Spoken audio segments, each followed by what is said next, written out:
وقلت طبعا صحاب التلفزيون او المسؤولين عن التلفزيون اكيد نفسهم يشوفوا الشيخ حازم صلاح ابو اسماعيل هيطلع يقول ايه في الاتهامات اللي الكثيرون في الشارع بيوجهوها ليه.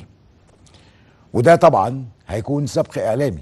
الشيخ حازم صلاح ابو اسماعيل اختصنا بان هو يظهر في برنامجنا، وده لانه عارف نادي العاصمة وظهر فيه من قبل وشاهد حلقات اخرى تالية، ويعلم تماما ان هذا البرنامج ما عندوش اي اجندة تبع اي حد، مجلس عسكري ولا حكومة ولا اخوان ولا سلفيين ولا شباب 6 ابريل ولا اي حد. احنا واقفين مع الناس كلهم لان احنا شايفين ان هم مصريين وما بيبقاش عايزين غير صالح الوطن.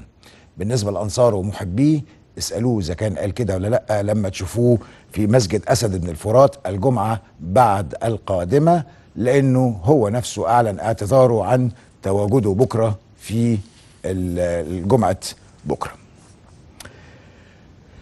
انما التلفزيون للأسف الشديد طلع فعلا لأصحاب زي ما صديقي قال لي. السيد وزير الإعلام قرر منع الشيخ حازم صلاح أبو اسماعيل وقال على لسان قياداتنا هاتوه بعد انتخابات الرئاسة. سيادة الوزير بعد العيد ما بيتفتلش كحك. لما قلنا قبل كده نجيب مرشحين الرئاسة اتقال لا لا لا ما تجيبوش مرشحين الرئاسة، ممنوع لان ليهم 60 دقيقة بس في التلفزيون المصري وما نزيدش عن كده، مع ان احنا شايفينهم على كل القنوات موجودين بشكل يعني مستمر لا ينتهي. واتقال برنامج نادي العاصمة نقلا من قيادتنا عن سيادة الوزير نادي العاصمة تولوا ملف المستبعدين. حاضر سمعا وطاعة.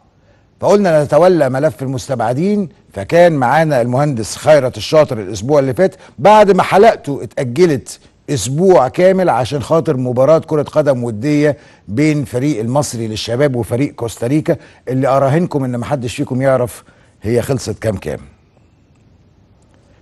بقول لسيادة الوزير ان الكلام ده لو هو رافض يشوفه على قنواته المصرية المملوكة للشعب هيشوفوا على قنوات تانية.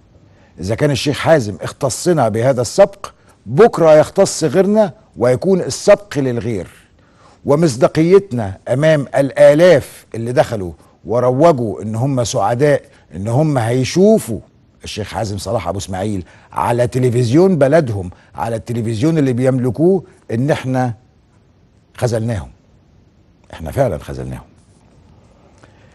لو وزير الإعلام شايف إن اللي بيحصل ده كبير علينا وإننا مش ممكن نشارك فيما يحدث على أرض الوطن فيما هو فيه صالح الوطن، ممكن نعمل حاجة بسيطة. ممكن نقفل قنوات التلفزيون المصري لحد ما البلد تستقر والدنيا تبقى لطيفة، ونبقى نرجع نفتح تاني بعد كده على مهلنا ونشوف الدنيا حصل فيها ايه. تعالوا شوف الشباب في قناة النيل الأخبار حصل لهم النهاردة ايه من الناس في الاعتصام، تعاملوا معاهم ازاي. هل دايما لابد يا سيادة الوزير اننا نعامل معاملة اننا خانعين او كاذبين او اننا مش قادرين اننا نواجه ولا قادرين اننا نقدم اعلام محترم؟ مش معقول.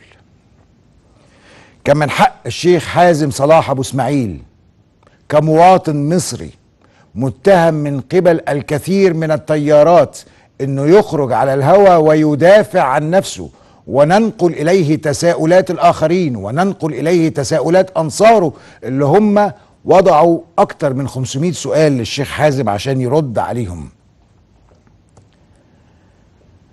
لله سبحانه وتعالى اقول يا رب اني مغلوب فانتصر.